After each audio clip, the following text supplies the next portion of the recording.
한국과 중앙아시아 5개국 국회의장이 모여 공동 번영을 위해 모든 분야에서 협력을 강화해 가기로 했습니다. 김진표 국회의장은 2030 부산 엑스포 지지를 얻는 데도 총력을 다했습니다. 이균용 대법원장 후보의 국회 인사청문회 첫날 여야는 인사 적격성 문제로 충돌했습니다. 재산 신고 누락 등 도덕성 문제도 집중 제기됐는데 이 후보자는 송구하다며 자세를 낮췄습니다. 이재명 민주당 대표에 대한 체포동의안이 국회에 접수되면서 여야 갈등이 정점으로 치닫고 있습니다. 모레 국회 본회의에서 이 대표 체포동의안과 민주당이 주도하는 한덕수 국무총리 해임 건의안이 함께 표결에 들어갈 것으로 전망됩니다. 파워 인터뷰, 오늘은 이현승 국민의힘 의원과 함께 반려동물을 키우는 가구가 552만을 넘어선 가운데 개 식용을 금지하고 개농장 폐업을 지원하는 법이 올해 안에 제정될 수 있을지 살펴보고 부산 가덕도 신공항의 신속한 건설을 지원하는 가덕도 신공항 건설공단법의 기대 효과는 무엇인지 자세한 이야기 들어보겠습니다.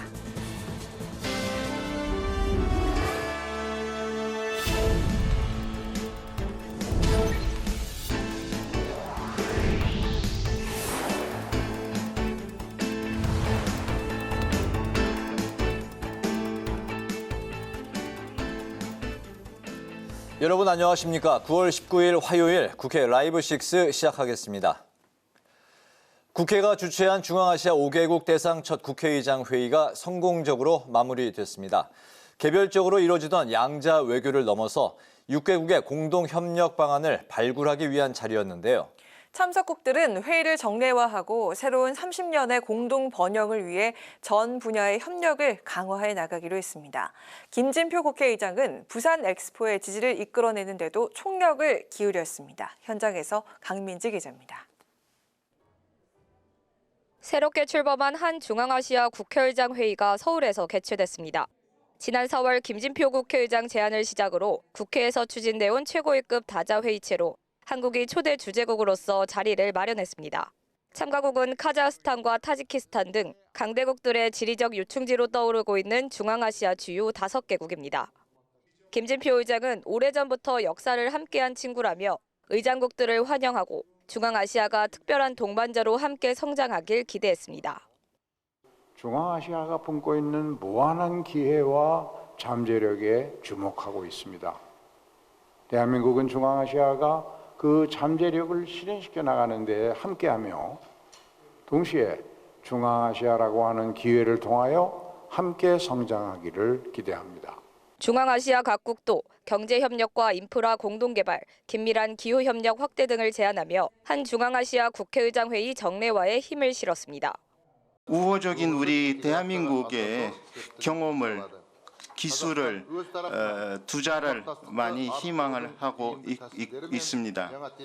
카자흐스탄은 이 협력을 확대하는 데 있어 새로운 방법, 새로운 방향을 찾아내는 데 큰 기여를 해줄 준비가 되어 있습니다. 우리는 앞으로 중앙아시아 대한민국 새로운 의회관 플랫폼 차원에서 앞으로 다가올 새로운 30년의 지역 간 다각적인 협력을 도모하고자 합니다. 특별 세션을 통해선 신재생에너지 산업의 확대와 공급망 재편 공동대응, 디지털 인프라 구축을 위한 협력에 대한 기반을 마련했습니다. 엑스포 개최지 결정이 2개월 앞으로 다가온 만큼 국회는 홍보부스를 마련하는 등 유치 전에도 적극 나섰습니다. 박형준 부산시장이 회의장을 찾아 부산 엑스포 지지를 위한 브리핑에 나섰고 직접 주최한 오차는 현대차와 LG 등 기업들이 참석해 정방위 홍보를 펼쳤습니다. 김 의장도 수원국에서 원조국이 된 경험을 나눌 수 있도록 힘을 보태달라고 호소했습니다. 우리의 발전 경험을 나누면서 서로 손잡고 함께 내일의 꿈을 만들어 갑시다. 여러분이 엑스포 유치에 힘을 보태주시면 대한민국은 우리가 함께 꿈을 이룰 수 있도록 혼신의 노력을 다하겠습니다. 한 중앙아시아 6개국은 마지막으로 미래지향적 관계 발전을 위한 정례 교류를 약속하는 공동 선언문을 채택한 뒤 회의를 마쳤습니다. 전통차와 다과 체험을 위한 자리도 마련해 상호 문화에 대한 이해 증진을 도모하기도 했습니다. 차기 개최국은 투르크메니스탄으로 결정됐으며 내년 수도 아시아마트에서 열릴 예정입니다. 국회는 서울에서 시작된 한중아시아 국회의장 회의를 계기로 의회 간 파트너십이 보다 증진되고 의회 외교의 지평도 더욱 확대되길 기대하고 있습니다. 국회방송 강민지입니다. 이균용 대법원장 후보자의 국회 인사청문회 첫날, 여야는 인사 적격성 문제로 충돌했습니다. 재산신고 누락 등 도덕성 문제도 집중 제기됐는데 이 후보자는 송구하다며 자세를 낮췄습니다. 유지희 기자가 보도합니다. 여야는 인사청문회 시작부터 이균용 대법원장 후보자의 자료 제출을 놓고 신경전을 벌였습니다. 민주당은 이 후보자의 불성실한 자료 제출을 지적하며 자녀명의 해외 재산 내역과 증여세 등의 납부 내역을 요구했습니다. 두 자녀가 지금 장기적으로 해외에서 이렇게 거주를 하고 있습니다. 따님 같은 경우는 한 20여 년 이상 지금 거주를 하고 있는데 그 자녀에 대한 어떤 그 재산, 이런 것이 해외 재산이 신고가 전혀 이렇게 지금 누락돼 있습니다. 그래서 이런 부분에 대해서 이게 이 청문회 자리에 이게 제출되지 않으면은 반쪽짜리 이 검증밖에 되지 않는다 이렇게 생각을 하고요. 국민의힘은 야당이 이 후보자의 사생활 보호를 고려하지 않고 과도한 자료 제출을 요구한다며 야당의 주장에 반박했습니다. 그렇지만 앞서 존경하는 민주당 의원님들께서 요청하는 그 자료는 과도하다. 아무리 대법원장이라고 하지만 그전에 대법원장이나 아니면 다른 청문회에 있었던 그러한 수준을 좀 넘어서는 이러한 그 자료에 대해서는 아무리 그것이 대법원장의 자리가 위중하다고 하더라도 과함이 있다. 여야는 이 후보자의 인사적격성 여부를 두고 공방을 이어갔습니다. 여당은 현 김명수 체제 사법부의 정치적 편향성을 지적하며 사법부의 정상화를 위해 이 후보자가 임명되어야 한다고 주장했습니다. 야당은 윤 대통령과의 사적인 친분은 사법부 독립성에 영향을 줄 수 있다며 이 후보가 이끄는 대법원이 중립을 지킬 수 있을지 의문이라고 지적했습니다. 또 민주당 이재명 대표 수사 정치보복 여부에 대한 이 후보자의 의견과 판사 시절 성범죄 감형 판결 등에 대한 이유를 묻는 질문도 쏟아졌습니다. 저는 공판 중심주의는 근본적으로 아주 우리나라에 꼭 필요한 그리고 실질적으로 실현돼야 될 부분이라는 데는 전적으로 공감합니다. 이균용 후보자 청문회 이틀째인 내일은 증인과 참고인을 대상으로 질의응답이 진행됩니다. 국회방송 유지희입니다. 이재명 더불어민주당 대표에 대한 체포동의안이 이르면 21일 국회에서 표결될 것으로 보입니다. 이에 국민의힘에서는 단식 중인 이재명 대표에게 안타까움을 느끼지만 사법적 절차는 엄정하게 다뤄져야 한다며 민주당을 향해 체포안 가결 압박 수위를 높이고 있습니다. 보도에 남수지 기자입니다. 국민의힘은 병상에서 단식을 이어가겠다는 이재명 더불어민주당 대표의 결정에 인간적인 안타까움을 느낀다고 밝혔습니다. 하지만 사법적인 절차는 엄정하게 다뤄야 한다며 21일 표결이 예상되는 이 대표에 대한 체포 동의안을 가결해야 한다고 압박하고 있습니다. 이 대표가 선언한 불체포 특권 포기 약속을 지키라는 겁니다. 여당은 또 검찰의 영장 청구가 이 대표 병원 이송 소식을 덮기 위한 것이라는 민주당의 주장은 사실 왜곡이라고 반박했습니다. 이 대표를 향한 검찰의 구속영장 청구가 임박했다는 건 지난주부터 이미 언론 보도로 나온 이야기라는 겁니다. 그러면서 민주당이 당대표 개인 비리에 대한 구속영장 청구를 당 전체에 대한 공격으로 받아들이고 있다며 전형적인 집단 사고의 오류라고 비판했습니다. 이재명 대표의 유례없는 비리 의혹은 앞으로 정치권 부정부패에 대한 사법 처리의 기준이 될 것이기 때문에 더욱 감정을 배제하고 철저하게 법리에 의해서만 합니다. 한편 여당은 문재인 정부 당시 집값, 소득 통계 조작을 했다는 감사원 감사 관련 비판도 이어갔습니다. 여당은 당시 문재인 대통령이 국민과의 대화에서 했던 전국적으로 부동산 가격이 오히려 하락했을 정도로 안정화되고 있다는 발언을 문제 삼았습니다. 당시 발언 시기를 살펴보면 국민과의 대화를 할 때는 통계를 이미 조작했을 시기라는 겁니다. 여당은 만약 문 전 대통령이 통계 조작을 알고 있었어도 몰랐어도 문제라고 강조했습니다. 감사 결과에 따르면 정권 차원의 통계 조작이 2017년 6월부터 2021년 11월까지 최소 94회 이루어졌으니 2019년 11월 국민과의 대화를 할 때는 통계 조작의 한복판에 있던 시기입니다. 여당은 문 전 대통령을 향해 9.19 평양 공동선언 기념식에 참석하는 게 아니라 통계 조작에 대해 석고대죄해야 한다고 주장했습니다. 국회 방송 남수지입니다. 더불어민주당은 한덕수 국무총리 해임을 비롯한 내각 총사퇴를 재차 촉구하며 정부와 여당을 압박했습니다.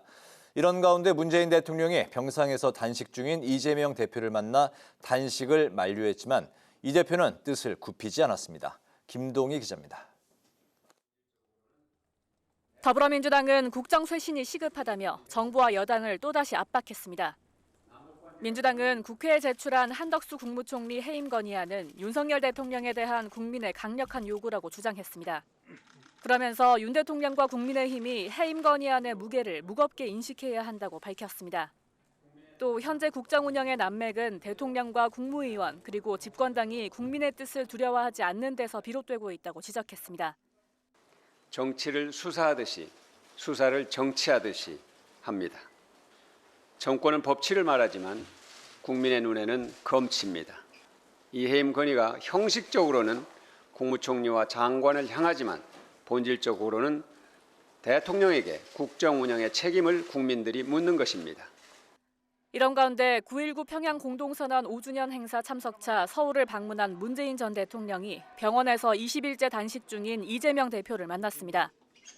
문 전 대통령은 단식의 진정성이나 결기는 충분히 보였고 다른 모습으로 싸우는 게 필요한 시기라며 단식 중단을 권유했지만 이 대표는 단식을 중단하겠다는 뜻은 밝히지 않은 것으로 전해졌습니다.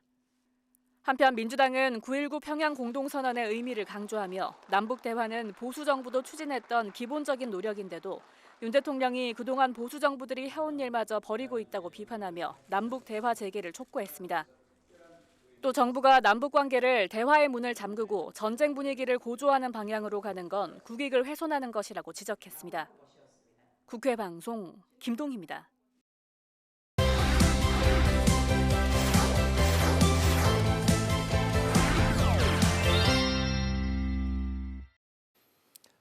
네, 오늘 이슈픽 서완한 객원 기자와 함께 오늘은 계속되고 있는 여와 야의 강대강 대치 흐름을 살펴보겠습니다.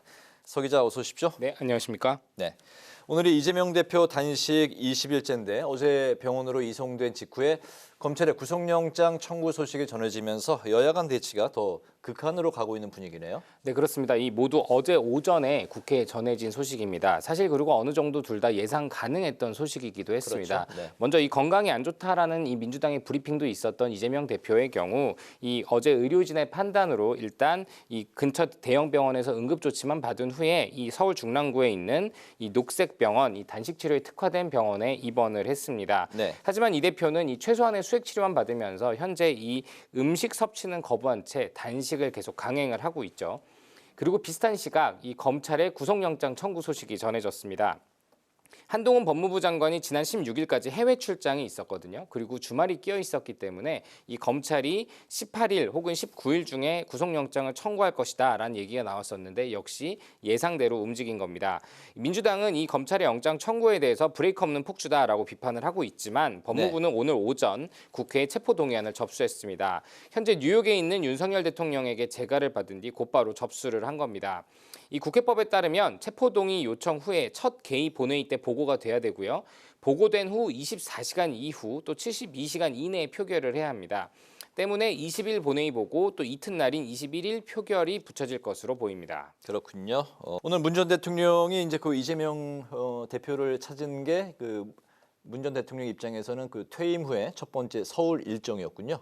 네, 그렇습니다. 네, 국민의힘에서는 이제 단식과 검찰 수사는 별개다, 뭐 이런 이제 그 분위기인데 법원에 출석해서 영장 실질 심사를 받아야 된다, 여전히 그런 입장을 보이고 있습니다. 이제 특히 민주당이 내각 총사퇴를 요구한 부분에 대해서 반발이 이제 상당한 것 같아요. 네, 그렇습니다. 이 앞선 리포트에서 보셨겠지만 이 박광호 민주당 원내대표가 정치를 수사하듯이 한다라면서 검치라고 비판을 했고 네. 이 총리 해임 동의안에 대해서 국민의힘이 무거운 메시지로 받아들여야 된다라고 경고를 했습니다. 하지만 김기현 대표 등 이 국민의힘에서는 이 대표의 단식에 대해서 쾌유를 기원한다라는 어떤 형식적인 인사만 하고 있고요. 병문안 가능성은 여전히 전혀 거론이 되지 않고 있습니다. 이 민주당의 한덕수 국무총리 해임안 또 내각 총사퇴 같은 경우도 전혀 받아들일 수 없다라는 단호한 입장입니다. 명분 없는 단식을 하고 있고 또 이에 대한 출구 전략도 고약하다라는 말도 나오고 있는데요. 김기현 대표는 이 국민적 공감대도 미미하고 민주당 내부에서조차 단식의 명분이 없다는 지적이 나오지 않냐라고 비판을 했고, 이 윤재욱 국민의힘 원내대표는 불체포 특권을 포기해야 한다는 것이 이 국민의힘의 일관된 입장이라고 거듭 사법에 대한 정당한 대응을 할 것을 강조했습니다. 어제 한동훈 법무부 장관이 단식하고 자해한다고 해서 이 사법 시스템이 정지되는 선례가 만들어지면 안 된다고 발언했다가 민주당의 반발을 사기도 했죠. 이 내일과 모레 이어질 이 체포동의안 본회의 보고 또 보고에 따른 표결 또 표결 결과에 따른 어떤 정치적인 흐름까지 국회를 지켜봐야 할 이유인 것 같습니다. 그렇군요. 다음 이슈도 살펴보도록 하죠. 오늘 김진표 국회의장이 중앙아시아 국회의장들과 의미 있는 자리를 가졌습니다. 어떤 자리였는지 의미를 좀 짚어주실까요? 네, 이 오늘 서울 중구에 있는 롯데호텔에서 열린 행사였죠. 이 한국과 중앙아시아 5개국 국회의장들 간의 이런 어떤 참여하는 한국중앙아시아 국회의장 회의였습니다. 네. 이는 지난 4월 이 서울에서 열린 이 김진표 국회의장과 이 중앙아시아 5개국 주한 외교 대사들 간의 만찬 간담회에서 김진표 국회의장이 제안을 하면서 성사된 그런 자리입니다. 이 카자흐스탄의 예를란 코사노프 하원의장, 또 우즈베키스탄의 탄질라 나르바예바 상원의장, 타자키스탄의 마마토이르 조키르조닥 하원의장, 또 투르크메니스탄의 뒤냐고젤 굴마노바 국회의장 등이 참석을 했습니다. 네. 김진표 의장은 개회사에서 이번 회의를 통해 중앙아시아의 우호 관계를 더 강화시키고 또 우리 협력 관계가 새로운 미래를 맞이할 수 있기를 기대한다라고 말을 했는데요. 올해는 우리나라와 이 중앙아시아가 5개국이 수교를 한 지 31주년이 되는 그런 해입니다. 이에 대해서 김진표 의장은 이 1992년 수교 후 실질적인 협력 관계로 30년 동안 발전을 해왔다면 앞으로 미래의 30년은 호혜적인 상생과 협력을 위한 특별한 동반자로 더 발전해야 된다라고 당부를 했습니다. 이 한국과 중앙아시아 국회의장 회의는 매년 개최될 예정인데 내년은 이 투르크메니스탄에서 개최가 됩니다. 그리고 이 자리에는 이 박형준 부산시장 등이 참석을 해서 이 부산 엑스포 유치 홍보도 함께 이루어지는 그런 자리였습니다. 김진표 의장 역시 이 개회사 전에 이 사전 환담 때 이 부산이 엑스포 개최지로 개최될 수 있도록 간곡히 부탁드린다면서 이 5개국의 국회의장들에게 고개 숙여 인사하며 부탁하기도 했습니다. 네, 오늘 이슈픽은 여기서 이제 정리를 해볼까 합니다. 서완한 객원 기자와 함께했습니다. 오늘 말씀 잘 들었습니다. 고맙습니다.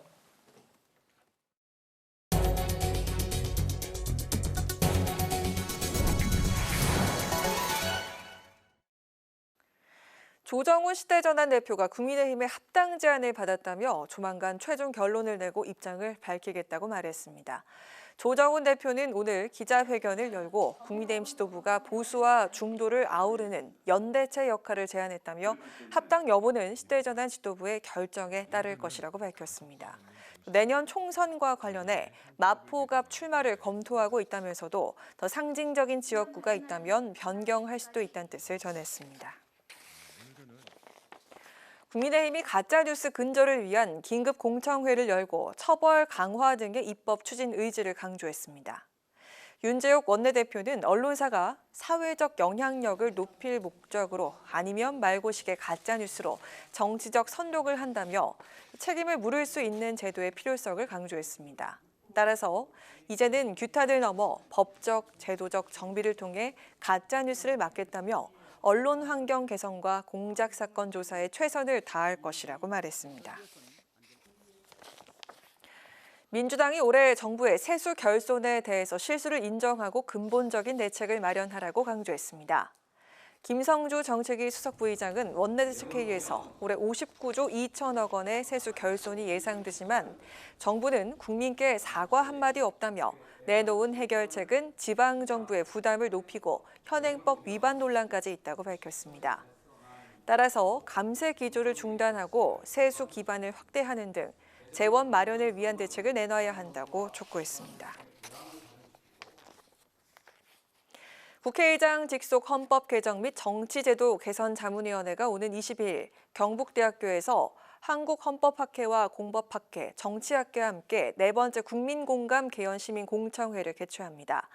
이번 공청회는 정치권과 국민이 공감할 수 있는 실현 가능한 개헌 방안을 모색하고 개헌 과정에서 국민 참여와 상시적, 단계적 개헌 절차를 도입하기 위한 개헌 절차법 제정을 논의하기 위해서 마련됐습니다.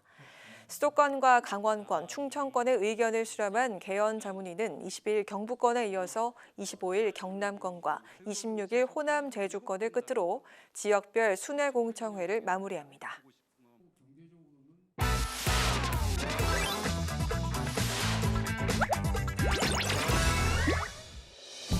(9월 19일) 강아랑이 전해주는 정치권의 뜨거운 말말말 강아랑의 정치랑입니다. 첫 번째 주제는 강서구청장 기싸움입니다.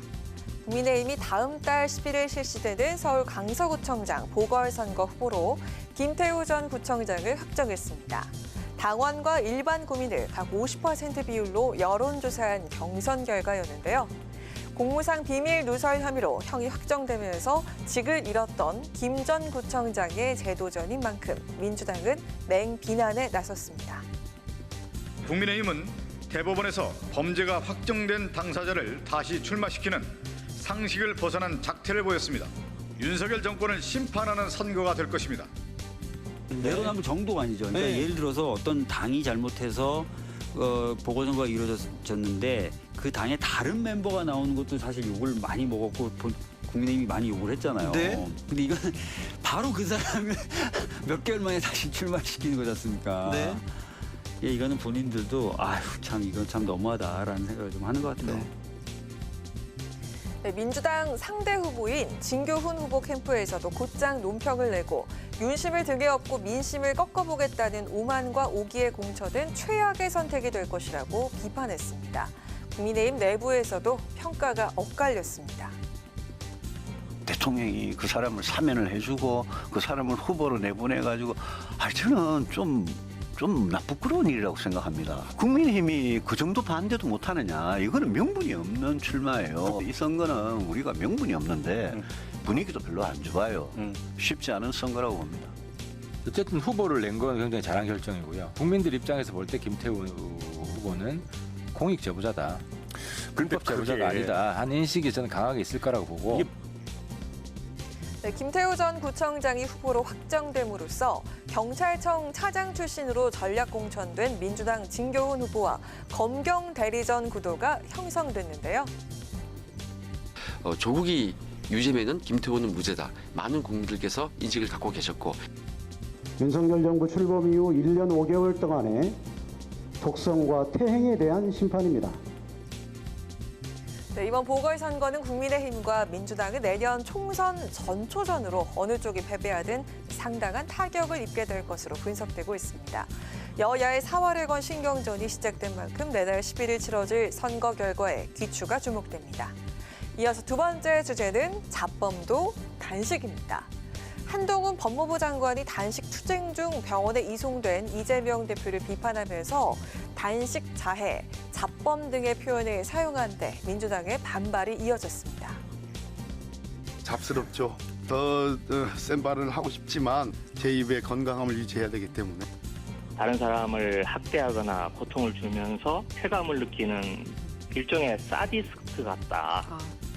이제 한동훈 장관의 날선 논평은 사실 소음공에 가깝다. 법무부 장관이 정치평론을 하라고 세금을 받는 것이 아닐 텐데.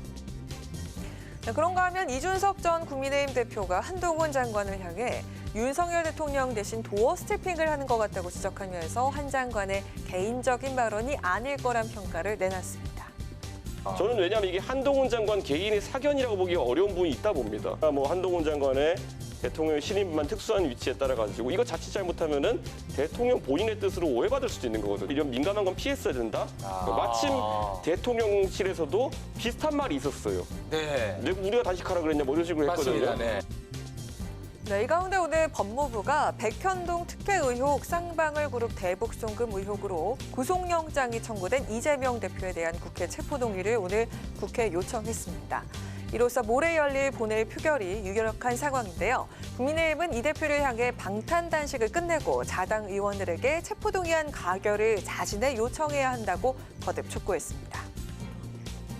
이재명 대표는 명분 없는 단식을 중단하고 국민께 약속드린 불체포 특권 포기를 실천해야 합니다. 네, 비명계와 강성 지지층을 중심으로 이 대표의 체포동의안에 대한 부결론이 힘을 받고 있다는 관측이 제기되면서 더 이목이 집중되는데요. 부결이냐 가결이냐 또 한 번 기로에 놓인 민주당 과연 어떤 선택을 하게 될까요? 지금까지 강아랑의 정치랑이었습니다.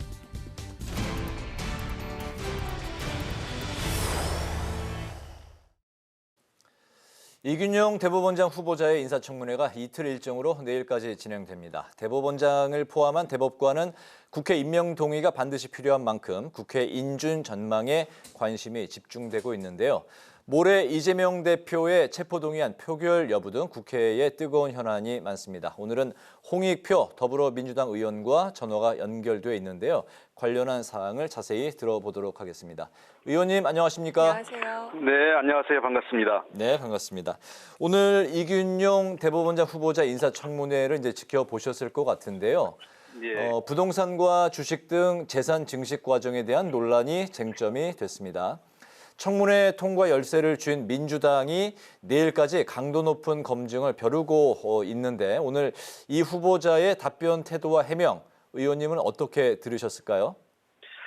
우선 답변 태도와 관련돼서는 자세는 좀 낮추긴 했습니다. 계속 사과를 했고 네. 뭐 여러 가지에 대해서 조금 자신의 그 부적절한 면에 대해서는 인정하는 자세를 보였지만 그럼에도 불구하고 기본적으로 사안 자체가 그 대법원장을 하기에는 상당히 부적절한 면이 많지 않았느냐. 사안 여러 가지 특히 재산신고 누락이라든지 농지법 위반 땅 투기 문제, 자녀들에 대한 특혜와 또 재산 증여 문제, 또 그 기존의 성인지 감수성 결여된 판결에 대한 결과 등 여러 가지 사안들이 맞물려 있기 때문에 과연 이러한 문제들을 그 본인이 그냥 청문회 때 죄송하다, 뭐 잘못했다 이런 걸로 넘어갈 수 있을까 싶습니다. 저는 그 약간 이 거짓말과 관련된 부분이 있는데 본인이 2020년 공직자윤리법이 시행령이 개정돼서 바뀐 사실을 몰랐다 이렇게 얘기하지 않습니까? 네. 근데 누락하고 이거는 전혀 다른 내용이에요. 2020년에 그 제가 행안위에 있었기 때문에 이 시행령을 바꾼 거거든요. 네. 그때 바뀌었을 때에는 기존의 비상장 주식의 평가 방식이 액면가에서 실거래가로 바뀐 거지 신고 대상 자체가 바뀐 게 아니었거든요. 근데 이분 같은 경우는 대법원장 후보는 비상장 주식 재산 신고 자체를 누락했기 때문에 당시 제도 개선과는 아무 관련이 없는 거였습니다. 그런 측면에서 대법원장 후보로서 오랫동안 사실상 법에 대한 인지를 못했다는 것이고 그리고 본인이 이런 재산 신고 누락과 관련된 자치단체장을 그 당선 무효형을 선고한 적도 있습니다.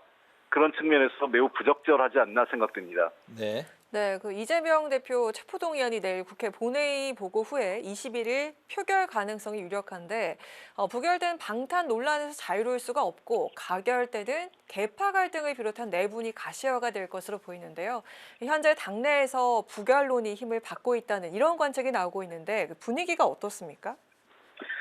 지금 뭐 안 그래도 여러 가지 당내 상황이 변화해서 전체적으로는 부결 의견이 높습니다만 가결 가능성도 배제할 수는 없습니다. 저는 그래서 당의 혼란을 최소화하고 어떠한 결정이든 당의 뭐 이런 그 리스크는 분명히 있기 때문에 저는 당 지도부가 지금 원내대표와 최고위원들이 책임 있게 당의 입장을 결정하고 의원들에게 동의를 요구하는 것이 맞다고 생각합니다.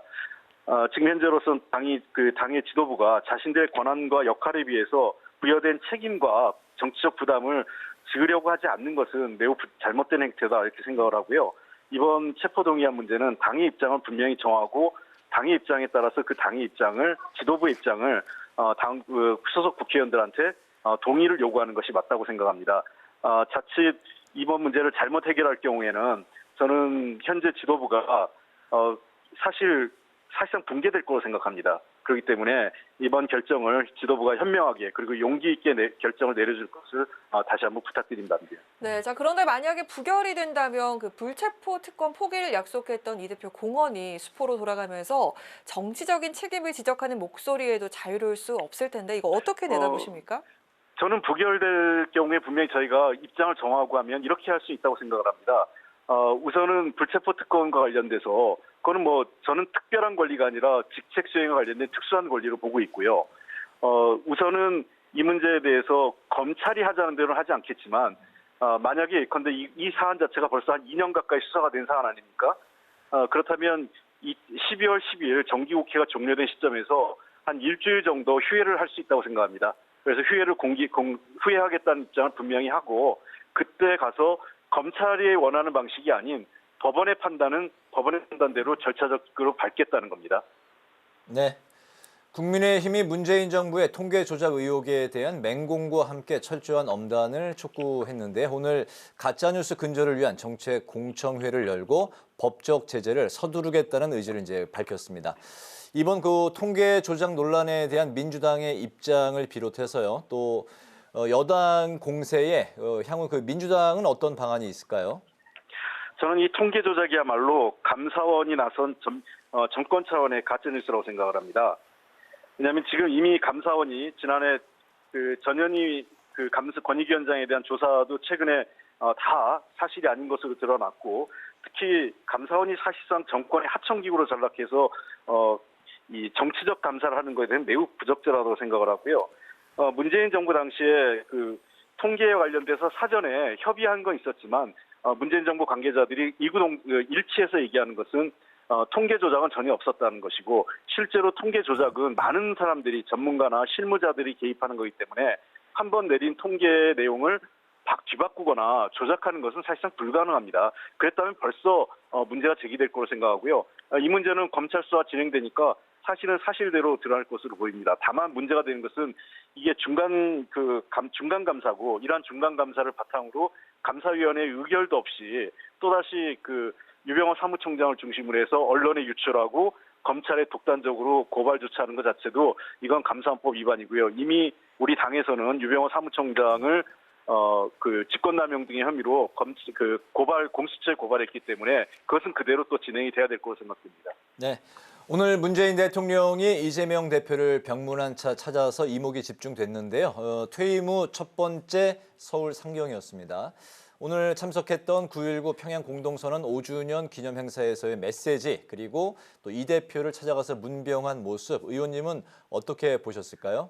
네, 퇴임한 전직 대통령이시기 때문에 이재명 대표가 단식을 했고 그다음에 현재 굉장히 위중한 상태로 병원에 입원했기 때문에 당연히 위로와 함께 어떤 단식을 중단을 호소했던 것으로 보입니다. 또 아울러 그러한 모습이 전직 대통령과 지금 현직 당 대표 간의 당의 통합을 위해서도 매우 좋은 모습이었다 이렇게 보고요.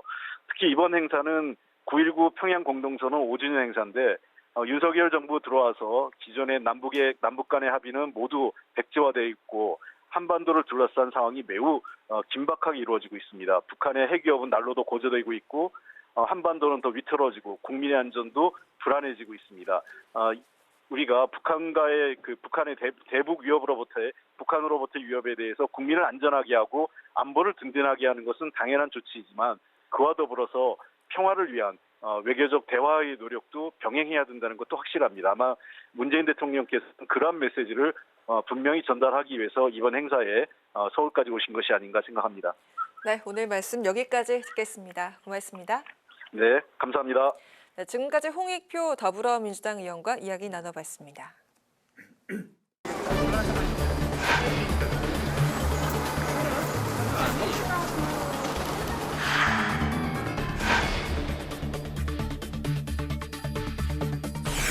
식용으로 개를 사육한다든지 도살한다든지 유통하는 것은 도저히 안 된다라고 금지 조항을 확실하게 못을 박았고 그다음에 국가나 지방자치단체로 하여금 개 식용 종식에 대한 기본 계획을 수립을 해서 발표를 하도록. 발상의 이때 전환을 되었다.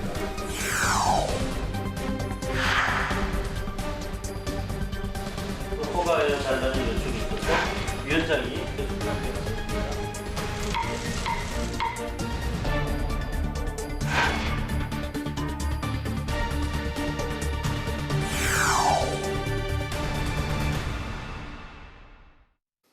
반려동물을 키우는 가구가 552만을 넘어선 가운데 개식용 금지 입법화 여부에 관심이 집중되고 있습니다. 여야가 공감대를 형성했지만 반대 여론도 있기 때문에 넘어야 할 산이 많아 보이는데요. 오늘은 관련 법안을 대표 발의한 이현승 국민의힘 의원을 모시고 자세한 이야기를 들어보도록 하겠습니다. 의원님 반갑습니다. 어서 오십시오. 안녕하세요. 예, 반갑습니다. 그 첫 번째 질문이 혹시 의원님이 반려견을 키우시는지 궁금한데요. 예, 이 집에서 키운 지 한 12, 3년 됩니다. 아, 23년이요? 예, 13년? 예, 예. 네, 몇 마리? 하나고요. 우리 또 큰애가 이제 작년에 시집을 갔는데 거기도 또 이쁜 애를 하나 키우고 있어요. 아, 예.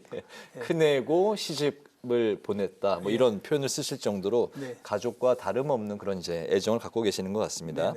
개 식용을 금지하고 이제 개 농장 폐업을 지원하는 개 식용 금지 및 폐원 지원 등을 위한 특별 법안을 이제 대표 발의하셨는데요.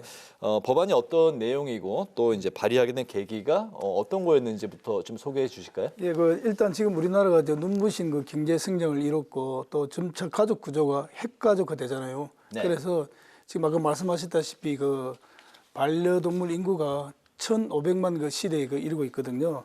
또 최근에 여론조사를 한번 보니까 사회적으로 개식용이 부적절하다는 의견이 한 93%에 달하는 그런 여론조사 결과도 나와 있습니다. 네. 근데 지금까지 오랜 간섭이라는 이유로 개식용이 지금 허용이 되고 있는데요. 사실 우리나라는 지금 세계 10위권의 경제 대국으로 성장을 했고 우리 올림픽과 월드컵까지 치러냈지 않습니까? 네. 지금 또 2030 부산 월드 엑스포 유치를 목표로 지금 뛰고 있는데 이런 국제적인 위상을 감안해서라도 개식용 간섭은 없어져야 한다라고 생각이 되어가지고 특별법을 발의를 하게 되었고요. 제가 발의한 특별법은 세 가지 내용을 주로 가지고 있습니다. 그 내용은 첫 번째가 식용 목적으로 개를 사육하거나 증식하거나 도살하는 것을 법으로 이제 금지를 시키고 또 처벌 규정이 들어가 있습니다. 네. 그 다음에 두 번째로 또 국가나 지방자치단체로 하여금 개 식용 종식에 대한 기본 계획을 마련해가지고 발표를 해가지고 체계적으로 개 식용 문화가 사라지도록 유도하는 게 들어있고요. 또 마지막으로 또 그동안 이 개 식용 농장을 한다는 이런 분들이 계시잖아요. 그리고 이런 분들이 폐농을 하거나 전업을 할 때 지원할 수 있는 지원 방안이 들어 있습니다. 아, 그렇군요. 이게 좀 핵심이라고 할 수 있겠습니다. 알겠습니다. 개 식용 금지 법안이 이제 김건희법으로 명명이 되면서 여러 가지 또 이야기가 나오고 있습니다. 의원님이 이제 최근에 이제 인터뷰를 통해서 사람 이름을 딴 법안이 쉽게 홍보가 된다. 김영란법도 이제 마찬가지 이치로 이제 말씀을 하셨던 것 같습니다. 하지만 또 이제 반대, 특히 이제 야권에서는 입법 추진에 방해가 될 거다. 뭐 이런 이야기도 있는데요. 어떻게 생각하실까요? 일단 명칭을 제가 그렇게 먼저 부른 건 아니고 동물단체라든지 언론에서 먼저 속칭 김건희법이라고 이렇게 불려졌고요. 네. 사실 말씀드렸다시피 사람 법안 이름을 딴 게 홍보가 또 잘 되고 또 국민적으로도 공감을 얻을 수가 매우 있거든요. 근데 우리 꼭 여야를 떠나가지고 또 우리 특정인의 이름이 들어가가지고 반대할 것이라고 하는데 사실 이거는 여야 쟁점 법안이 아니거든요. 이슈에 대한 문제이기 때문에 누가 이 이슈를 가지고 같이 함께 공유를 하든지 그게 저는 더 중요하다고 생각을 하고 꼭 사람 이름이 중요한 건 아니고 지금 참 분위기가 좋잖아요. 여야 많은 의원님들이 이 법안을 발의를 했고요. 제가 알기로는 한 7, 8건의 법안이 발의된 것을 알고 있습니다. 맞습니다. 네. 그래서 여야 의원들이 뜻을 같이 하고 있기 때문에 이번에 이 법을 통과시킬 수 있는 아주 좋은 기회라고 저는 생각을 하고요. 반드시 또 통과시켜야 될 것 같습니다. 네. 네, 아까 말씀하셨다시피 식용개 사육 농장이 폐업 시에는 또 지원할 방안을 마련하겠다 이런 대안도 있긴 하지만 개 식용을 찬성을 하는 육견단체와 또 반대하는 동물보호단체가 지속적으로 충돌을 하고 있습니다. 특히 육견단체는 사육 농민의 생존권을 위협하지 말고 아예 식용개와 반려견을 법적으로 구분하라고 이렇게 맞서고 있고 또 실제로 주변에 보면 모신탕을 좋아하시는 분들도 있지 않습니까? 이에 대해서 좀 어떤 입장 갖고 계실까요? 예, 먹는 거는 개인의 선택이고 식문화 중 하나 아니냐 이렇게 보는 의견들이 많이 있는데 과거에 우리 정말 춥고 배고픈 시절에 개를 식용으로 길렀죠. 근데 지금은 시대도 변했고 우리 사람들의 인식도 많이 변했죠. 여론조사를 해보면 국민 대다수가 반대를 하고 있고요. 아까 말씀드렸지만은 식용견, 반려견 이렇게 구분함 자체가 저는 문제라고 생각을 하고 그러면은 어떤 기준에서 식용, 반려를 나눌 것이냐. 만약에 식용견을 인정하는 순간 우리나라는 개를 공식적으로 먹는 그런 국가로 네. 인식이 되기 때문에 저는 여기에 대해서는 분명히 반대를 하고 있습니다. 지금 아시다시피 개 식용 문제가 여러 가지 논란이 되고 있고 또 사실 법 체계상 좀 맞지 않는 부분이 굉장히 많이 있어요. 어떤 법에서는 가축의 정의에 개가 포함되어 있지 않고 어떤 시행령에서는 포함이 되어 있는데 구체적으로 규정도 하지 못하고 또 우리 식약처에서 관리하는 식품위생법에는 또 우리 개가 음식물의 재료로 사용된다는 그런 규정이 없거든요. 이것도 위법이에요. 이렇게 따지면은.